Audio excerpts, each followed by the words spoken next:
বিশ্বাস হয় এটা আজকের ভিডিও।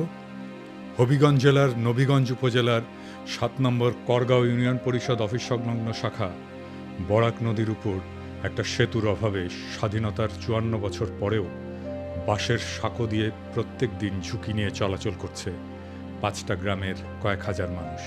সরকার আসে, সরকার যায়, কিন্তু অবহেলিত এই জনপদের ভোগান্তির শেষ হয়নি আজ পর্যন্ত। নির্বাচনের সময় নেতারা প্রতিশ্রুতি দেন, ক্ষমতায় যাওয়ার পরপর যথারীতি সবাই ভুলে যান অবহেলিত এই জনপদের কথা। প্রফেসর ইউনূসের সরকারের সেতু বিভাগের কাছে অনুরোধ, এই বছরের মধ্যেই এই সেতুর নির্মাণ কাজ শুরু করুন।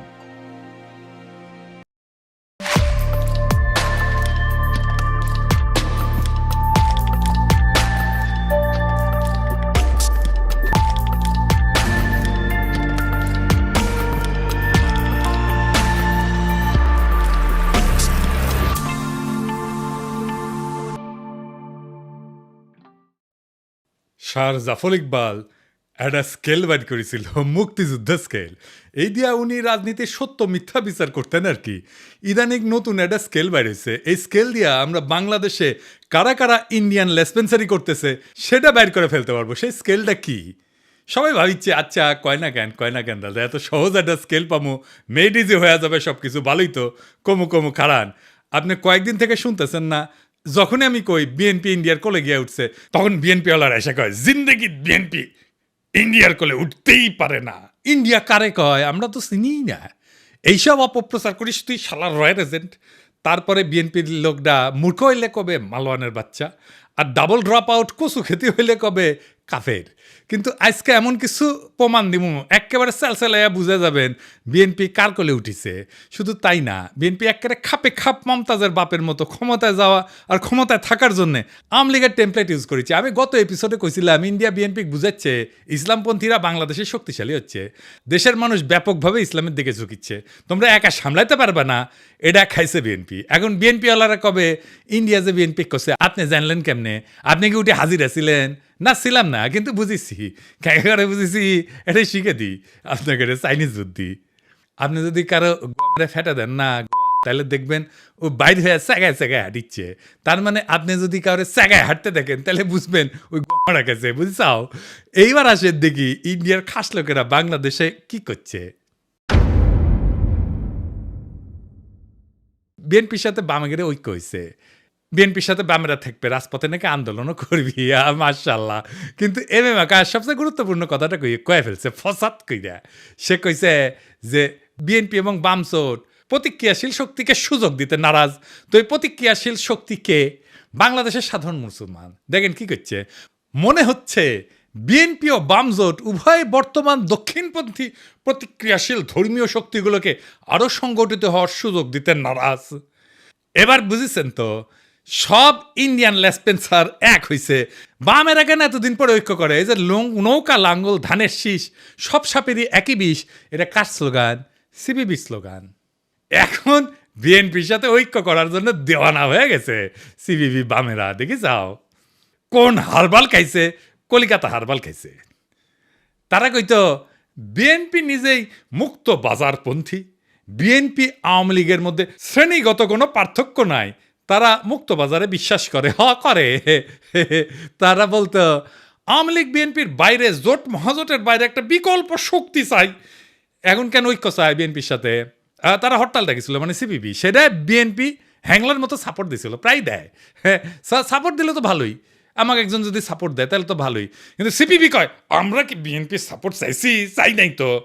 রামপালে কয়লা ভিত্তিক বিদ্যুৎ কেন্দ্র নিয়ে একটা আন্দোলন করেছিল বামেরা, আমি তখন সিপিবির।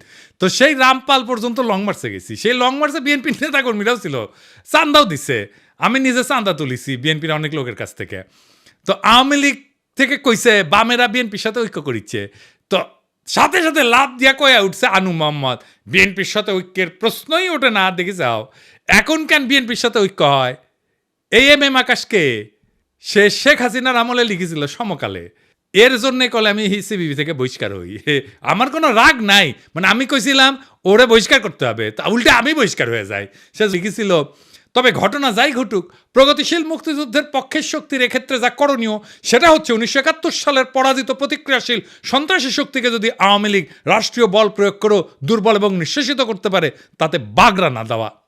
বুঝেছাও এই প্রতিক্রিয়াশীল শক্তি কে, ধর্মীয় শক্তি কে, এটা বুঝেছাও? ওই তো কইছে, তাই না? এই সেই ইসলাম বিদ্বেষী আকাশ যে বাংলাদেশে মাদ্রাসা ছাত্র আর ইসলামপন্থীদের রাষ্ট্রীয় শক্তি মানে ডিবি, র্যাব, ডিজিএফআই এগুলো দিয়ে নির্মূল করতে চেয়েছিল, এদের জন্য আয়না ঘর হয়েছে। তার সাথে বিএনপি ঐক্য করে কার পিড়িতে? যে ইন্ডিয়া বলে আওয়ামী লীগে যদি না থাকে বাংলাদেশে আমাদের কোনো বন্ধুই নাই।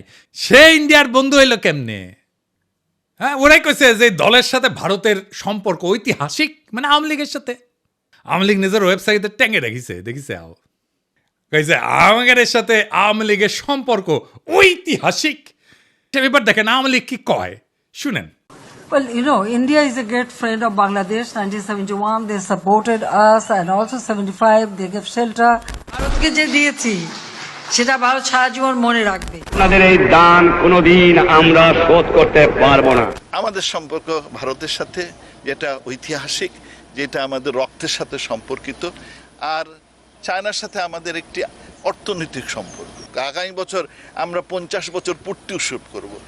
আমাদের বিজয় ভারতের বিজয়, বুঝছেন? আমাদের উন্নয়ন ভারতের উন্নয়ন, ভারতের উন্নয়ন আমাদের উন্নয়ন। ভারত বাংলাদেশ মৈত্রী দীর্ঘজীবী হোক। আমরা ভারতের পক্ষ থেকে জয় বাংলা আমাদের ভারতের বন্ধুরা নির্বিঘ্নে বলে। আমি আমাদের আওয়ামী লীগের মন্ত্রীদেরকেও দেখেছি এদিক ওদিক তাকিয়ে থতমত খায়। কেন আমরা আমাদের এই বন্ধুদের জন্য সঙ্গে জয় বাংলা জয় হিন্দ বলতে পারবো না? আমি জানি না, আমি বললাম। এখন বিএনপি দাবি করলো যে তারা ভারতের সাথে সমমর্যাদার বন্ধুত্ব চায়, আমরা কেন বাকি থাকবো? তো গয়েশ্বর দাদা কইল বিএনপিও ভারতের সাথে বন্ধুত্ব চায়।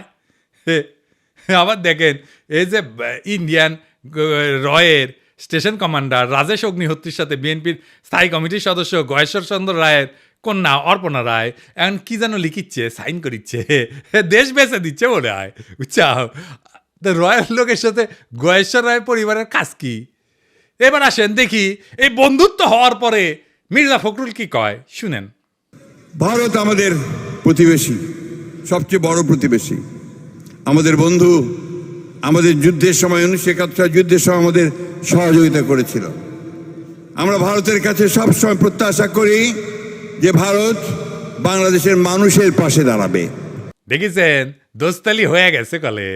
যে বিএনপি গত ডিসেম্বরে কইছিল বাংলাদেশ নয় ভারতের বন্ধুত্ব হাসিনার সঙ্গে, তো এখন কি এলো? তো এখন জামাত দেখলো যে ট্রেন তো মিস হয়ে গেল, যাইতেছে, তো সেও কল সখী ধরো ধরো ধরো ধরো আমি কি তোমার পর? তা কইল বন্ধুত্ব চাই, সহযোগিতা চাই। ভারতের প্রতি জামাতের বার্তা। ইন্ডিয়া কিছু হইলেই জামাতিরে পুন্দায়, তাও হ্যাংলার মতো। ইন্ডিয়ার প্রেম ছাড়া ওদের চলে না। হ্যাঁ, ওই যে গান আছে না, হয়তো কিছুই নাহি পাবো তবুও তোমায় আমি দূর হতে ভালোবেসে যাবো। ওই করে দূর হতে ভালোবেসে যাবে জামাত ইন্ডিয়াকে, বুঝছাও? কিছু পাবে না। তারপরে এসে এখন প্রফেসর ইউনুসকে মোদি কইতেছে বাংলাদেশে কোনো নির্দিষ্ট দলকে সমর্থন করে না ভারত। হ্যাঁ, এই যে ভারতের ফেও ধরা, বন্ধুত্বের ফেও ধরা, দেওয়ানা হয়ে যাওয়া ইন্ডিয়ার বন্ধুত্বের জন্য, এটা কেন? ইন্ডিয়া বাংলাদেশে এমন একটা ধারণা তৈরি করেছে যে ইন্ডিয়া ছাড়া বাংলাদেশে কেউ রাজনীতি করবে পারবে না। ইন্ডিয়ার সাথে গুড টার্মসে না থাকলে বাংলাদেশে ক্ষমতা আসা যাবে না। ইন্ডিয়া আর্মি ঢুকে দেবে বাংলাদেশে, ইন্ডিয়ার নামে কাপড় নষ্ট করে ফেলে। এরা মনে হয় যে বজরং দলের এই পান্ডার কথায় ডরে কাঁপে, বুঝেছাও? শুনেন। বাংলাদেশ এবং পাকিস্তানকে সারা পৃথিবীর মানচিত্র থেকে আমরা মুছিয়ে দেব। বজরং দল হুঁশিয়ার করছে বাংলাদেশ পাকিস্তানকে। এবং আবারও বলছি, ভারতবর্ষ থেকে যারা পাকিস্তানের প্রেমী, যারা পাকিস্তানের গুণগান গাইছে, যারা গাইছে বাংলাদেশের গুণগান, তাদেরকে বলে রাখছি বজরং দল থেকে হুঁশিয়ার দিয়ে দিচ্ছি, আগামী দিনে তোমরা কিন্তু এই ভারতবর্ষকে ছাড়ো, এই ভারত মাতাকে তোমরা ছাড়ো, হাতে অস্ত্র তুলে রাখুন। পাকিস্তানকে কড়া ভাষায় জবাব দিতে হবে। অথবা ওই গদি মিডিয়ারে রংপুর হারসি টাঙ্গাং কাইটে নেওয়ার গল্প শুনে ডরায়। बांग्लादेश का ये वाला जो राज्य है इसका नाम है रंगपुर। ये रंगपुर जो है, अगर ये कब्जा हो गया रंगपुर जगह तो काम खत्म हो गया। अगर हम इसको कब्जा कर ले तो ये पूरा बराबर हो जाएगा। हमारा जो पतला गर्दन था चौड़ा हो जाएगा।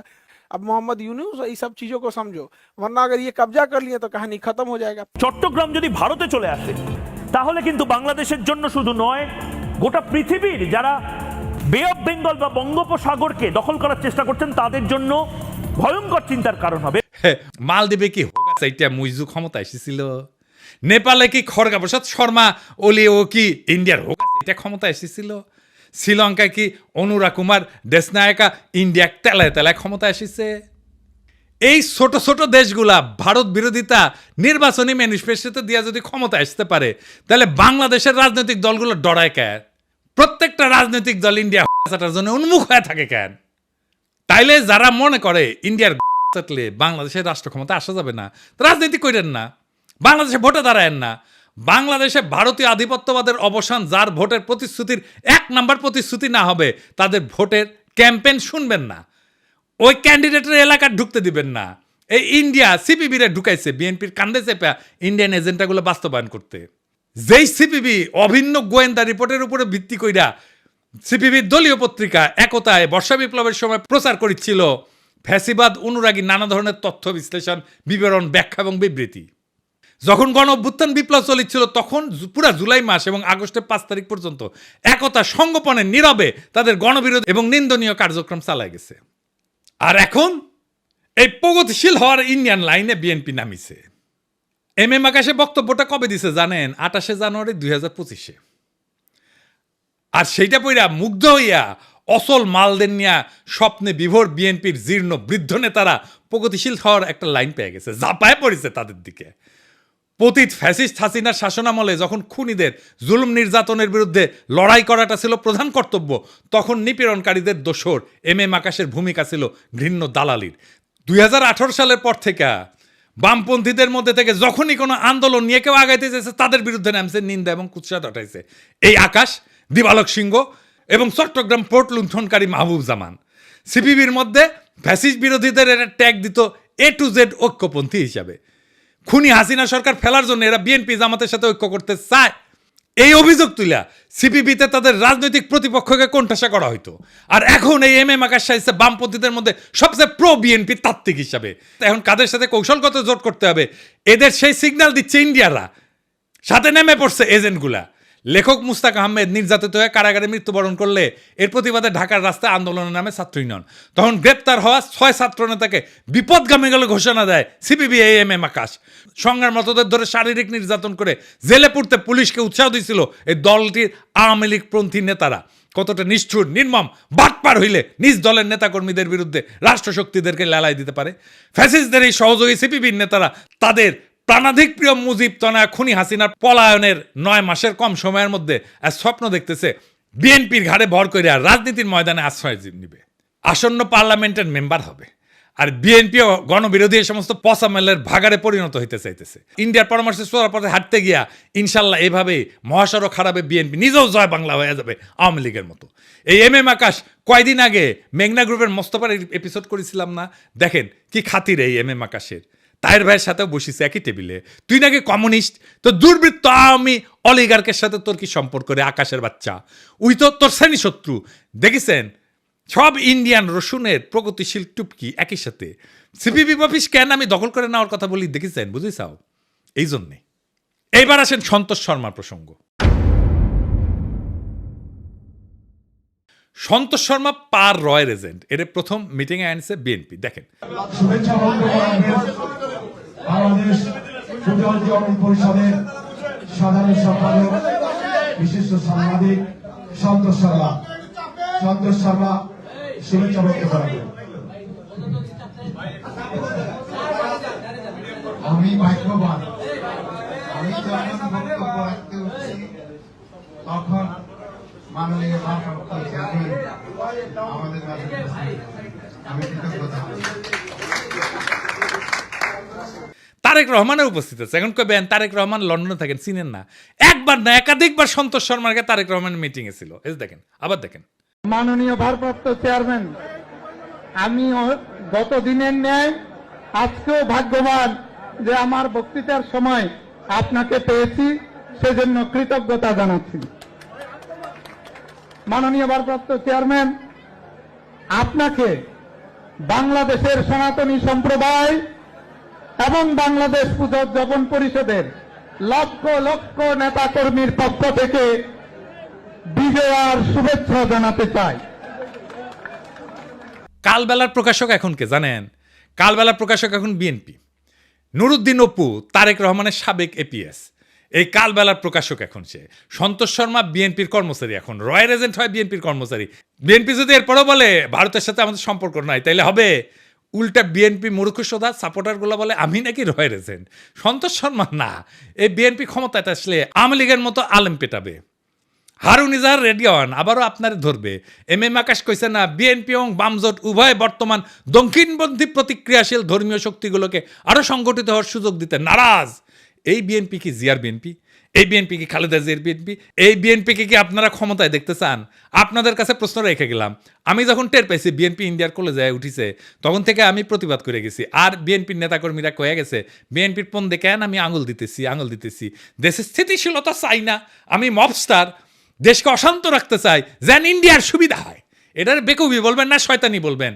এম এম আকাশ যে বিবৃতি দিল বিএনপির কাউরে প্রতিবাদ করতে দেখছেন? দেখেন নাই। মানে এটা বিএনপিরও কথা, আকাশ মিছা কথা বলে নাই। এরপরে সন্তোষ শর্মাকে স্টেজে আনলোকে জামাত। দেখেন জামাত হিন্দুদের নিয়ে প্রোগ্রাম করবে, এটা জিজ্ঞেস করে নিবে না কয়েকজনকে যে কারে কারে ডাকা যায়? এইসব কথা যখন আমি বলি, বিএনপি জামাতের উভয় দলের কিছু কর্মী আছে বলে বিএনপির কি বুদ্ধি কম পড়িছে যে তোর কাছে বুদ্ধি নিবে? জামাত কয় তুই কি মজলিসে শুরার সদস্য যে তোর কাছে বুদ্ধি নিবে? তার মানে এরা আমজনতার কথা শুনবে না, আপনার আমার কথা শুনবে না। এরা কেমন স্বৈরাচার হবে বুঝা দেখেন। প্রফেসর ইউনূস যাক ক্ষমতা ছাইরা, বিএনপি জামাত যে আসুক তারাই জনগণকে আওয়ামী লীগের মতো সকাল সন্ধ্যা ঠাপাবে। মাথায় রেখেন। তাহলে হাসিনা কি খারাপ ছিল? হাসিনা যা ভালো মনে করতো তাই করতো, আর বলতো আমার অপরাধটা কি? দেশবাসীর কাছে আমি বিচার চাই, কি অপরাধটা কি করেছি। এই জন্যই বলি কিছুই বদলাবে না, যা ছিল আগের মতো তাই থাকবে। আর একটা বিএনপি শাসন পাবো, ঠিক আওয়ামী লীগের মতো শাসন হবে। এইরকম গুমখুন শুরু হবে। একইভাবে সিপিং গ্যাংয়ের মতো ঝাঁপায় পড়ে তারা এখনই আমাদের প্রোফাইলে। ক্ষমতা আসতে কি করবে সেটা দেখেন। জনগণ দেশ ওদের মাথায় নাই, ওদের মাথায় আছে ক্ষমতা। কেমনে ক্ষমতায় যাবে? আওয়ামী লীগের মতো। আওয়ামী লীগ একই সাথে প্রগতিশীল হবে, একই সাথে এমন কর্মী রাখবে যারা আমাকে রয়্যাল এজেন্ট বলবে অথবা মালাউন বলবে, কারণ আমি তাদের রাজনৈতিক বিরোধিতা করি। আমি কয়ে দিলাম বিএনপি ক্ষমতা আসলে না, তারা আওয়ামী লীগের সাথে ডাবল দুঃশাসন দেবে। লিখে রাখেন, মিলাই নেন। প্রফেসর ইউনূস যেটি পাবেন ধৈর্য করবেন, স্যার আমাদের এই আজ দহার কাছে ফেলাই যায় না। আপনি যতদিন আছেন ততদিন আমরা মানুষের মর্যাদা পাবো, সারা জীবনের সঞ্চয় হয়ে থাকবে সেটা। যতদিন পারেন থাকেন স্যার। আর কেউ যদি দ্রুত নির্বাচনের দাবি নিয়ে আসে না, আগে বিএনপির কর্মীদের কই যাবেন না আপনারা আন্দোলনে, পারলে জনতারের সাথে নিয়ে দিবেন দাবরানি। আমি কলে এটা একটা ফর্মুলা দিছিলাম ট্রানজিশনাল সরকার, সেটা শুনবে না তারা। বিএনপির নেতাদের দেখা হইলে কইবেন পিনাকি দাদা যে ফর্মুলা দিছিল প্রধান উপদেষ্টা প্রফেসর ইউনূস, উপপ্রধান উপদেষ্টা তারেক রহমান, আর রাজনৈতিক দল নিয়ে উপদেষ্টা পরিষদ পুনর্গঠন, এটা কেন মানতেছেন না? আমার খালি ডর প্রফেসর ইউনূস বিরক্ত হয়ে চলে যায় কিনা ক্ষমতা ছেড়ে। এটা শুনেন কি করছে প্রফেসর ইউনূসের ক্ষমতা সম্পর্কে। এই 8-9 মাসে মানুষের ভালো খায়, মানুষের ভালো চলে, মানুষের পকেটে টাকাও থাকে, কোনো চুরি হয় না, ডাকাতি হয় না। আঙ্গো হারে দরকার, আঙ্গো খালা দেওয়া দরকার নাই, টাকা কিনাও দরকার নাই। হ্যাঁ যত গালানে থাকবো তত মানুষের ভালো থাকবো। শুনেছেন তো? এখন ডিসেম্বরে নির্বাচন হবে, বিএনপি এমপি নমিনেশন বেচবে, মেলা বাণিজ্য হবে, তারপর টাকা টুকা ছড়াই ইলেকশন করবে, সরকার গঠন করবে, বিরোধী দল হবে আওয়ামী লীগ, আর ছাগলের 3 নম্বর বাচ্চা হবে জামাত। তারপরে হারুন ইজাহারদেরকে আবার ধরা হবে, সন্তোষ শর্মা ইন্টারোগেশনে হাজির থাকবে। আজ এইভাবে বাংলাদেশের আকাশে জমিছে বিশ্বাসঘাতকতার ঘন মেঘ। এক সময় যে রাজনীতিবিদরা মুক্তির গান গাইছিল, আজ তারাই ভারতের দাসত্বের ঘুঁটি হইয়া নোংরা ষড়যন্ত্রের খেলা খেলিচ্ছে। বিএনপি জামাত আর সিপিবি একে একে সবাই বর্ষা বিপ্লবের চেতনাকে পায়ে দলিত কইরা দিল্লির দরবারে মাথা নত করিছে। ক্ষমতার লোভ আর বিদেশি প্রভুদের সন্তুষ্ট করার লজ্জাজনক প্রতিযোগিতায় তারা হারাইছে নিজেদের আত্মা, বিকায় দিছে দেশের স্বপ্ন। কিন্তু বাংলাদেশ মাথা নত করার জন্য জন্মায়নি। এই মাটি, এই মানুষ বর্ষার বজ্রবিদ্যুতের মতো জায়গায় উঠবে সমস্ত দাসত্বের শৃঙ্খল ছিন্ন কইরা। বর্ষা বিপ্লবের চেতনায় দীপ্ত নতুন প্রজন্ম শপথ নিছে, কোনো ভারতের পদলেহনকারী এদেশের শাসন করবে না। কোনো ভণ্ড সোগান আর মেকি প্রগতিশীলতা আমাদের রুখতে পারবে না। আমরা ঘুমন্ত না, আমরা কেবল ঝড়ের অপেক্ষায়। আমরা বিজয়ের জন্য আগায় চলছি, বজ্রকণ্ঠে ঘোষণা দিতে বর্ষা বিপ্লবের চেতনা অমর হোক, ভারতীয় আধিপত্যবাদের অবসান ঘটুক, ইনকিলাব জিন্দাবাদ।